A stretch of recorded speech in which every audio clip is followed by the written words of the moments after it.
Tapi Yesus mengatakan pertama-tama berhati-hatilah, waspadalah. Jadi kalau orang tanya kepada saya, apa yang kita harus lakukan pada saat-saat seperti ini? Waspadalah, maka yang kita harus hadapi adalah berbahaya sekali justru penyesatan.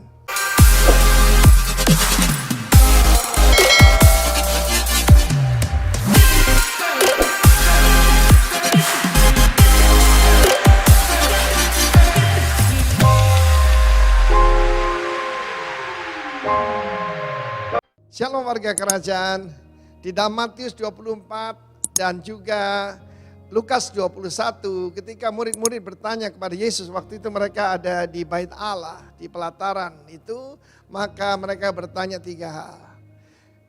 Pada waktu itu mereka bertanya kapan itu akan terjadi dan apa yang akan terjadi kepada Bait Allah. Mereka sangat membanggakan sebagai orang Yahudi, Bait Allah yang mungkin tidak ada duanya di dunia saat itu. Tapi Yesus mengatakan pertama-tama berhati-hatilah, waspadalah.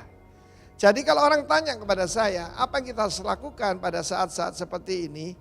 Waspadalah, maka yang kita harus hadapi adalah berbahaya sekali justru penyesatan. Ya, akan banyak sekali penyesatan di mana-mana. Dan orang berkata, I'm Christ. Dan menyesatkan banyak orang. Bahkan mereka menyaru sebagai malaikat terang. Jadi kalau orang ngaku pengikut Yesus, lalu mereka juga melakukan mujizat, jangan terlalu percaya. Sebab ada rasul palsu, nabi palsu, pengajar palsu. Tetapi nomor 1 Tuhan berkata, take heed of yourself. Perhatikan keadaan dirimu sendiri. Seringkali kita yaitu menganggap diri kita oke kalau kita tidak demam. Maka biasanya yang diperiksa itu kan di sini, ya. Maka nomor 1 kita harus tahu bahwa pikiran kita itu harus dalam keadaan shalom, dalam keadaan damai sejahtera, karena kita tahu siapa diri kita. Keadaan tidak akan menjadi lebih baik seperti dikatakan banyak orang. Tidak ada utopia di dunia ini. Yang ada kerajaan shalom nanti kalau Tuhan Yesus datang. Jadi pertama-tama take heed of yourself. Perhatikan keadaan rohani kita. Kita harus periksa keadaan jiwa kita. Kenapa di sini? Do not be troubled, kata Tuhan Yesus. Jangan tergoncang dengan semua berita yang ada. Banyak orang itu mati ketakutan seperti kata Lukas 21. Ya. Karena apa yang terjadi? The distress of the nation. Kekhawatiran, ketakutan macam-macam saudaraku ya. Diberitakan pemanasan bumi, diberitakan gunung-gunung es mencair, kota-kota akan terendam.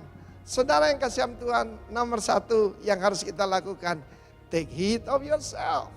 Firman Tuhan berkata, karena banyaknya kejahatan. Kejahatan sana iniquity, bukan sin ya, iniquity. Ketika saudara melihat dosa dan saudara anggap biasa, hati-hati itu anomia. A itu tidak, nomia itu nomos, artinya tanpa hukum. Keadaan chaos tanpa hukum. Hukum yang mana? Hukum firman Tuhan. Jadi kita juga harus periksa hati kita. Karena firman Tuhan berkata, the love of many will wax cold. Wax cold itu bagaimana? Kalau kita minum kopi panas, lalu kita taruh yaitu di sini ya bukan dari cangkirnya, tapi pada tempatnya lepeknya itu lalu kita tiup gini. Maka itu wax cold, didinginkan. Roh dunia ini akan membuat kasih kepada Tuhan akan dingin. Karena itu selain periksa apa pikiran kita shalom, hati kita harus kita periksa apa panas bagi Tuhan. Saya berdoa kiranya termometer rohani kita periksa, hati kita mengasihi Tuhan dan mengasihi sesama. Sama seperti kita mengasihi diri kita sendiri dan mengasihi karena Tuhan lebih dulu mengasihi kita baru kita bisa mengasihi Dia kembali dan mengasihi sesama kita. Cek masing-masing, take heed of yourself. God bless you warga kerajaan. Amin.